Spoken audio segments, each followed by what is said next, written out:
Hi hello नमस्ते दोस्तों, this is Raunak sir और मैं आप सबका स्वागत करता हूं आपके प्यारे प्लेटफॉर्म आरसी इंजीनियर पे। दोस्तों आज हम लोग देखने वाले हैं पेपर सॉल्यूशन, वो भी M2 का, पुणे यूनिवर्सिटी का।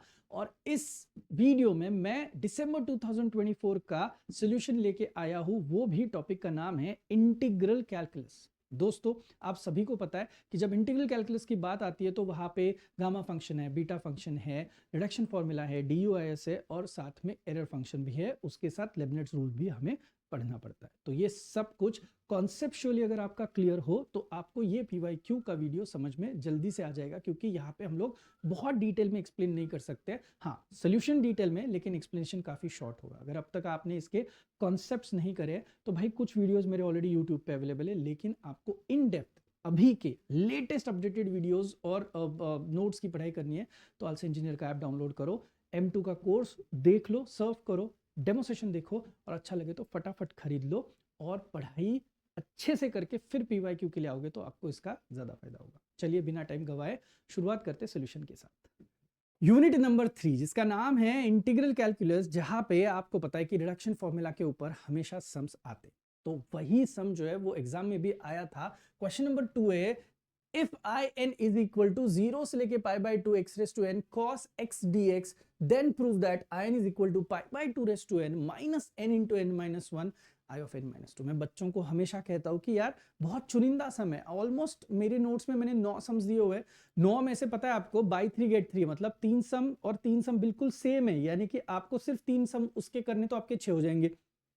तो बहुत कम सम्स करते हुए भी आप रिडक्शन के दोनों क्वेश्चन सॉल्व कर सकते हो, ऊपर का भी नीचे का भी। तो लेकिन बच्चे करते नहीं यार, वही दिक्कत है। आप देख लो, अगर ये आपको दिया है तो सबसे पहले तो x raise to n into cos x को आपको यूवी रूल यूज करना पड़ेगा। यूवी रूल तो आपको पता ही होगा, एक्स रेस टू एन जैसा वैसे चुप बैठेगा, कॉस का इंटीग्रेशन आएगा आपका सिर्फ साइन एक्स, उसके बाद इंटीग्रेशन में एक्स रेस टू एन का डेरिवेटिव आएगा n x raise to n minus 1, और यहीं पे आपका जो इंटीग्रेशन कॉस का था वो आएगा साइन एक्स। अब आप खुद देख लेना, इस पूरे टर्म में से कॉस का इंटीग्रेशन लिखने के बाद पूरी इंटीग्रेशन की टर्म हट गई है, अपर लिमिट डाल दो, upper limit is pi by 2, lower limit is 0। जैसे ही आपने अपर लिमिट डाला, यहाँ पे pi by 2 raise to n आया, साइन पाई बाई 2 की वैल्यू होती है 1, और लोअर लिमिट में साइन 0 की वजह से या फिर 0 की वजह से वो लोअर लिमिट बनेगा ही नहीं। अब आप मुझे खुद बता देना, साइन पाई बाई 2 कितना होता है 1, तो बचा क्या, pi by 2 raise to n. तो यहाँ पे आपके आई इज इक्वल टू में पहली टर्म कौन सी आई है मुझे बताओ, pi by 2 raise to n. आपको जो प्रूव दैट करना है, आपकी आयन की पहली वैल्यू कौन सी, देखो pi by 2 raise to n. भाई हम लोग आंसर के काफी करीब आ चुके हैं अभी, तो आपको भी पता है यहाँ पे pi by 2 raise to n आया, और यहाँ से हम लोगों ने एन को बाहर निकाला along with the minus sine, यहाँ पे बचा x raise to n minus 1 sine x d x. वापस यहाँ पे यूवी रूल अप्लाई करो, ये बंदा यू है, ये बंदा वी है, ये करते हुए आपको बहुत सारी चीजें समझ में आना शुरू हो जाएंगी। Pi by 2 raise to n को हाथ मत लगाइएगा। अब ये जब आप पूरा सॉल्व करोगे तो सॉल्व करने के बाद एक चीज आपको नोटिस करने मिलेगी, यहाँ पे वापस से एक टर्म जनरेट हो रही है जिसका इंटीग्रेशन ऑलरेडी निकल चुका है, यानी कि साइन का इंटीग्रेशन आता है माइनस ऑफ कॉस एक्स।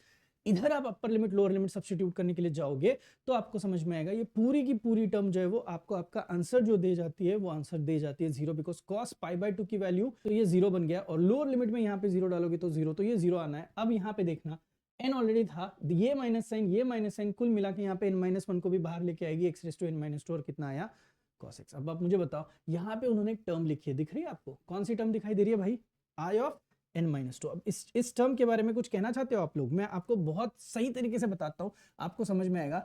आपको आई एन दिया है कि नहीं, कितना दिया है भाई सम में, 0 से लेके pi by 2 x raise to n, और कितना दिया है कॉस एक्स डीएक्स। अब आई ऑफ आपको यहाँ पे क्या करना पड़ेगा, n माइनस 2, तो आपको जहां जहां पे n है कि नहीं, बस वहां पे क्या करना है, n माइनस 2 डालना है, और यहाँ पे आपका cos x dx as it is. इसका मतलब है आप अगर इस पूरे टर्म को देखोगे, जो टर्म जनरेट हो चुकी है वो कोई नहीं बल्कि कौन है, आई ऑफ n माइनस 2, जो कि आपको यहाँ पे आंसर में भी चाहिए था। अब देखो ये बंदा 0 हो गया, ये और ये एडजस्ट करोगे तो automatically minus n into n minus 1 I of n minus 2 आ चुका है। अब आप बोलोगे सर आप खुद लिख के ये सोल्यूशंस क्यों नहीं देते हो, जो खुद लिखने वाले सोल्यूशंस है वो ऑलरेडी मैंने मेरे नोट्स में दिए हुए हैं, और इसीलिए मैं आपको बता रहा हूँ कि आपको अच्छे से पढ़ाई करना जरूरी है, तब जाके इसके इनसाइट्स आपको पता चलेंगे। मैं ये डिटेल सॉल्यूशन जरूर दे रहा हूँ, लेकिन एक्सप्लेनेशन में बहुत सारी ऐसी चीजें होती है जो हम लोग पेपर वाइज नहीं आपको एक्सप्लेन कर सकते, जो कि कॉन्सेप्ट वाइज ही एक्सप्लेन करना जरूरी होता है। करेक्ट। नेक्स्ट क्वेश्चन पूछा है उन्होंने हम लोगों को, जो क्लियरली सवाल है आपका गामा फंक्शन का, रेंज देखो 0 से लेकर इन्फिनिटी लिखा है, x square and 2 raise to x d x, बहुत फेमस है। इसके और दो भाई बंधु भी आते हैं, x cube upon 3 raise to x एक आता है, और x raise to a upon a raise to x आता है। सेम फॉर्मेट, बिल्कुल सेम फॉर्मेट से इसको सॉल्व करना है। तो आपको पता है जब भी कभी गामा फंक्शन की बात आती है तो गामा फंक्शन को सबसे ज्यादा पसंदीदा कौन होता है, e raise to minus t. जब भी कभी गामा फंक्शन सॉल्व होना चाहिए e की टर्म दिखनी चाहिए, जो कि यहाँ पे है ही नहीं। अब x की टर्म से तो हमें दिक्कत नहीं है, लेकिन ये a रेस टू x जैसी टर्म जो दिखाई दे रही है 2 रेस टू x, इस टर्म को हम लोगों को e रेस टू t अगर मैं पुट करूं तो ऊपर लेके जाऊंगा तो ये ऑटोमेटिकली मेरा e रेस टू क्या बन जाएगा, माइनस टी बन जाएगा। और आप देख सकते हो जब आप सॉल्यूशंस के लिए जाओगे तो आपको यहाँ पे ऑटोमेटिकली एक टर्म जनरेटेड मिलेगी, that term is e raise to minus t. Having said this, जल्दी से देख लेना 2 रेस टू x को अगर मैंने e raise to t put किया तो यहाँ पे e रेस टू t आएगा, जो ऊपर चला गया तो e raise to minus t हो गया। ये बात तो तय। अब मुझे यहाँ पे x की और t की रिलेशनशिप चाहिए डायरेक्ट वाली। सो टेकिंग लॉग, तो यहाँ पे log of 2 raise to x आया, log of e raise to t। log और ये एक दूसरे के झगड़े में ही रहते तो t नीचे गिर जाता है, तो यहाँ पे सिर्फ और सिर्फ आप अगर सॉल्यूशन के लिए जाओगे तो t बचेगा, और यहाँ पे आप देखोगे तो ये x की टर्म आगे आएगी तो x log 2 इंटू टी हो जाएगा।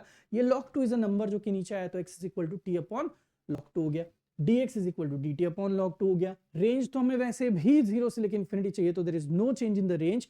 एंड देन रीराइट करोगे तो आप देख सकते हो यहाँ पे सारा सब्स्टिट्यूशन करके ये e रेस टू t जो है वो चढ़ के e raise to minus t बन जाता है।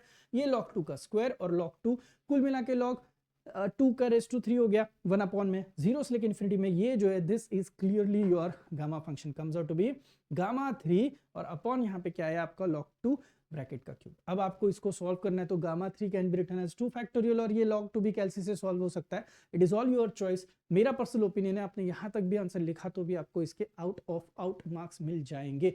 Understood my point of view? Clear है, समझ में आ रहा है? ये दोनों सम जो है वो ऑलरेडी मैंने नोट्स में भी दिए हुए हैं, तो इसीलिए इसका प्रैक्टिस करना बहुत ज्यादा जरूरी था दोस्तों। नेक्स्ट सम इवैल्यूएट करने के लिए बोला है d by dx of e r f of root x। पहले तो मैं बता दूं ये जो सम है इसे कहते हैं एरर फंक्शन, मतलब कॉन्सेप्ट। और तो और इसमें जो कॉन्सेप्ट यूज होती है इसे हम लोग कहते हैं लेबनिट्ज रूल। क्या यूज होता है दोस्तों? लेबनिट्ज रूल। कैसे यूज होता है वो भी बता देता हूं।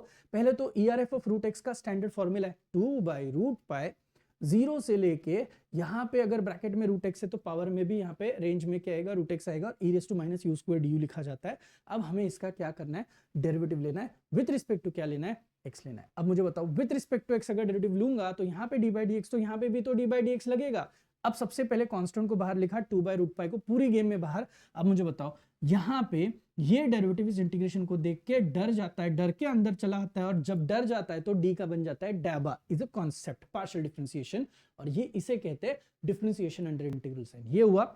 उसके बाद D by D x of upper limit लिखना होता है, और आपके इस फंक्शन में u की जगह पे आपको वो अपर लिमिट सब्स्टिट्यूट करना है, minus D by D x of lower limit करना पड़ता है। वो तो वैसे भी 0 है तो इसकी कोई नीचे की टर्म बनेगी नहीं। आपको पता है जब नोट्स में मैंने इसको सिखाया था तो मैं यहाँ पे अलग कलर यूज करता हूँ, यहाँ पे अलग कलर यूज करता हूँ, यहाँ पे अलग कलर यूज करता हूँ, ताकि आपको ये अच्छे से समझ में आए किस तरीके से किया हुआ है। तो प्लीज हाथ जोड़ के request, it is not about कि मेरे कोर्सेज चले जाएंगे, आपने लिया तो मेरा बहुत ज्यादा फायदा होने वाला है। हाँ, मुझे हेल्प जरूर होगी, लेकिन मैं गारंटी के साथ बताता हूँ कि मेरे से ज्यादा हेल्प जो है वो आपको होने वाली। तो it is my kind request कि प्लीज गो थ्रू करो, आपको सब कुछ समझ में आता है कि देखो, तब जाके ये डिटेल में ये सारा सब कुछ आपको एकदम ऐसे चुटकी में किया जिससे लगेगा कि अरे यार सर एक नंबर कॉन्सेप्ट को पकड़ के चल रहे हो आप, बिल्कुल सही कर रहे हो। अब देखो ये पार्शियल डिफरेंशिएशन है विद रिस्पेक्ट टू एक्स, यहाँ पे कहीं पे एक्स है क्या, देखो है ही नहीं, तो इसका डेरिवेटिव 0, मतलब ये पूरा डेरिवेटिव 0, इंटीग्रेशन भी 0, ये भी डेरिवेटिव 0।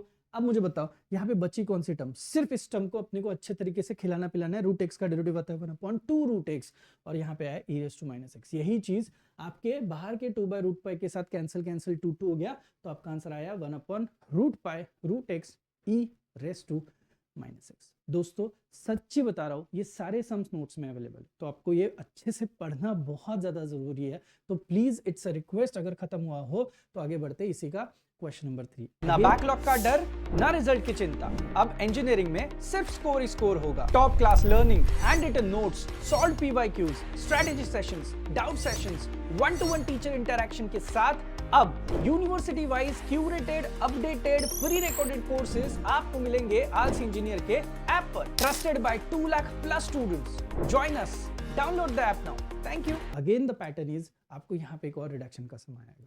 अब इस रिडक्शन के सम के लिए भी मैंने बच्चों को ये बोला था, ये 0 से लेके π/4 sec⁻n लिखा हुआ है, तो यहाँ पे आपको इसको ब्रेक डाउन करना पड़ता है। जानबूझ के 2 चॉकलेट्स निकालो और 2 चॉकलेट्स अलग से लिखो, इसीलिए मीनिंग आपका सेम रहेगा, sec⁻n-2 इंटू एक्स sec²x। तो यहाँ पे आपको इसको u और इसको v कंसिडर करके वापस uv रूल को यूज करना पड़ेगा, जहां पे sec²x का इंटीग्रेशन का आंसर आता है tan x। क्या आता है? tan x। और sec⁻n-2 मतलब sec x का जो डेरिवेटिव आता है, धक्का मारोगे तो बाद में एंड में sec x tan x आपको डालना जरूरी होता है। ये सब यहाँ पे डिटेल में एक्सप्लेन किया हुआ है, दिया हुआ है। अब बोलोगे सर इसके पीडीएफ का क्या? तो ये पीडीएफ जो है ये आपको डायरेक्ट अवेलेबल नहीं होगी, ये एक्सक्लूसिवली जो ऐप के जो सब्सक्राइबर्स है उनके लिए मैंने रखा हुआ है। हाँ, अगर आप बाई चांस ये वीडियो यूट्यूब पे देख रहे होंगे तो आपको पता है आप इसको रेफर कर सकते हो, आपको जिस तरीके से पढ़ना है या फिर वीडियो को पॉज करके इसका पैच लिखना है तो आप लिख के ले सकते हो, बट इसका ऑफिशियल एक्सक्लूसिव पीडीएफ जो है वो आपको सिर्फ और सिर्फ ऐप में ही मिलेगा, वो भी पेड कंटेंट में। अब इसी के साथ साथ आप आगे जाओगे, ये इंटीग्रेशंस जो होते हैं आपके उसमें बहुत सारी वैल्यूज आपको पुट करना जरूरी होता है। फॉर एग्जांपल यहाँ पे देख लेना, ये आपका पहला जो है पहला टर्म में से इंटीग्रेशन हट जाता है, बिकॉज आप sec²x का डायरेक्टली tan x करते हो। अपर लिमिट लोअर लिमिट यहाँ पे पुट करने के बाद आपको धीरे धीरे यहाँ पे एक टर्म आना शुरू हो जाता है, दैट इज √2⁻n-2। अब इसके साथ साथ जब चीजें आगे बढ़ती है तो वापस यहाँ पे जब एडजस्टमेंट करोगे तो tan²x आता है दोस्तों। और ये जो tan²x है ना, इस tan²x को आप लोग लिख सकते हो sec²x-1, है ना। तो ये इसको sec²x-1 लिखा, फिर एडजस्टमेंट करी, ये हुआ आपका ओरिजिनल सम जो दिया हुआ था in, और जैसे कि मैंने पहले भी आपको सिखाया ये हुआ i(n-2). तो i(n-2) ब्रैकेट में उसको ये मल्टीप्लाई होके सारा i(n) लेफ्ट में चला जाएगा, और जो नंबर रहता है वो डिवाइड होके फिर आपको सिंप्लीफाई होके यहाँ पे आपको आपका आंसर मिलना शुरू हो जाएगा। तो दोस्तों इतना भी जो आपको लग रहा है इतना डिफिकल्ट नहीं है, it is just about the understanding जो आपको यहाँ पे करना है। बहुत सिंपल तरीके से एग्जैक्टली इसको ऑलरेडी एक्सप्लेन किया गया है। इट इज जस्ट कि मैं आपको दिखा रहा हूँ कि भाई ऐसे ऐसे आपको यहाँ पे सब कुछ करना पड़ता है, तब जाके आपका यहाँ पे पूरा आंसर आना शुरू हो जाता है। Understood this? नेक्स्ट, अब आपको एक और सवाल दिखाई देगा, ये तो भाई x⁴ इंटू 3 - x⁵5 dx है, ये क्लियर कट आपका बीटा फंक्शन का सम है। और आपको पता है जब ऐसा सम आता है ना तो the first thing that you have to do is beta function को बहुत प्यार है इस टर्म के साथ, 1 - t वाले टर्म के साथ। कौन सी टर्म के साथ? 1 - t। तो आपको किसी भी तरीके से यहाँ पे 1 - t का टर्म जनरेट करना है तो कुछ ना कुछ सब्स्टिट्यूट करना पड़ेगा। पहला धोखा आपके साथ हुआ, यहाँ पे यूजुअली 1 हुआ करता है, उसकी जगह पे क्या हुआ 3, कोई बात नहीं। अब हमें यहाँ पे सब्स्टिट्यूशंस करने, तो हमेशा याद रखना ऐसे केस में आपको सब्स्टिट्यूशन करना होता है x = n t। इसका मतलब ये है ये आपका n है भाई, यानी कि आप यहाँ पे सब्स्टिट्यूशन करोगे x = 3t। सिंपल सी चीज बताता हूँ, इधर देखो, ये इधर लिखने का, ये इधर लिखने का, t चिपकाने का, = करने का। आपको समझ में आ जाएगा सर क्या बता रहे हैं, राइट। मैं इसको कलर चेंज करके दिखाता हूँ, ये x इधर लिखो, ये 3 इधर लिखो, इसको t करो, यानी कि ऑटोमेटिकली x = यहाँ पे आपका क्या आ जाएगा 3t। अब देखो आप जब इसको सॉल्व करोगे ना, आपकी रेंज भी जमीन पे आएगी 0 से लेके 1, और सब्स्टिट्यूशन में आप देखोगे तो आपको एक टर्म जनरेटेड दिखाई देगी, दैट इज 1 - t। एंड बहुत खुशी की बात होती है क्योंकि रेडीमेड अब आप इसका बड़ा भाई और इसका बड़ा भाई would be the answer beta of 5,6, जो कि आप लोग इसको गामा में कन्वर्ट करके इसके फाइनल आंसर्स लेके आ सकते हो। ओनली इफ यू वांट आप ये सिंप्लीफाई कर सकते हो, can get your answers done. Are you guys really getting my point? बहुत सिंपल सा सम आया था ये। और इसके साथ साथ बहुत फेमस सम यार, DOIS के सिर्फ 6 सम्स है पता है, जो कि बहुत अच्छे से करने हैं। टेक्निकली 7 है बट एक टफ है, इसीलिए मैंने 6 सम्स बोले हुए आपको। तो वो 6 सम्स कौन से, वो एज यूजुअल नोट्स में डिटेल में सिखाया हुआ है, उसी में से ये सम एग्जाम में आया हुआ है। बहुत बार रिपीटेड सम है दोस्तों ये। अब ये जो सम है ना, इस समय आपको क्या दिमाग लगाने था, इसमें आप जब डेरिवेटिव लोगे ना, एक बार डेरिवेटिव लेना विद रिस्पेक्ट टू ए, फिर उसके बाद with respect to a integration भी लेना है, और उसके बाद इक्वेशन 1 और 2 को कंपेयर करना है जिनकी लेफ्ट हैंड साइड सेम रहेगी, और फिर आपको यहाँ पे फाइंड करना पड़ेगा जो भी आपका आर्बिट्ररी कांस्टेंट आता है वो। तो अब मुझे नहीं लगता है कि मैंने और डिटेल में जाना चाहिए, ये सारी चीज ऑलरेडी आप सीखे होंगे या फिर आपको कॉन्सेप्चुअली पता होगी कि आपको क्या करना है। भाई इसके स्टेप्स फिक्स्ड है, जो भी है उसको आई ऑफ ए बोलो, उसका with respect to a differentiation ले लो, फिर उसी का with respect to a integration ले लो, और एक बार ही आपने इंटीग्रेशन ले लिया, ये देखो इंटीग्रेटिंग विद रिस्पेक्ट टू ए करने के बाद यहाँ पे भी आपको आई ऑफ ए ही मिलता है। तो यहाँ पे जो आपको आई ऑफ ए मिला दोस्तों, जस्ट अ सेकेंड मैं आई ऑफ ए कर लेता हूँ इसको, बस थोड़ा सा करेक्शन है, आई एम सॉरी। ये आपको मिल जाएगा यहाँ पे आई ऑफ ए, ठीक है। 1 और 2 को कंपेयर करने के बाद आपको आपके सारे आंसर्स आना शुरू हो जाएंगे। समझ आ रहा है? तो ये ओवरऑल जो सेटअप है, इस सेटअप को लेके आप ये पूरा का पूरा यूनिट खत्म कर सकते हो। आपको पता चल चुका है आपका पैटर्न किस तरीके से आता है। दोस्तों ये था थोड़ा सा डिटेल्ड एनालिसिस। मैं वापस बता रहा हूँ, कॉन्सेप्ट क्लियर हम लोगों ने इसमें नहीं करे, बिकॉज कॉन्सेप्ट क्लियर कर आप सिर्फ एक पेपर करोगे और आपका कॉन्सेप्ट क्लियर होगा, ऐसा बिल्कुल नहीं होने वाला है। आपको मैंडेटरी है कि आप बहुत अच्छे से कॉन्सेप्ट करो और उसके बाद इस पेपर को पूरा एनालिसिस जो है वो देख लो, आपको बहुत मजा आएगा। होपफुली वीडियो आपको समझ में आया है। मिलते हैं नेक्स्ट वीडियो के लिए, तब तक के लिए थैंक यू सो मच।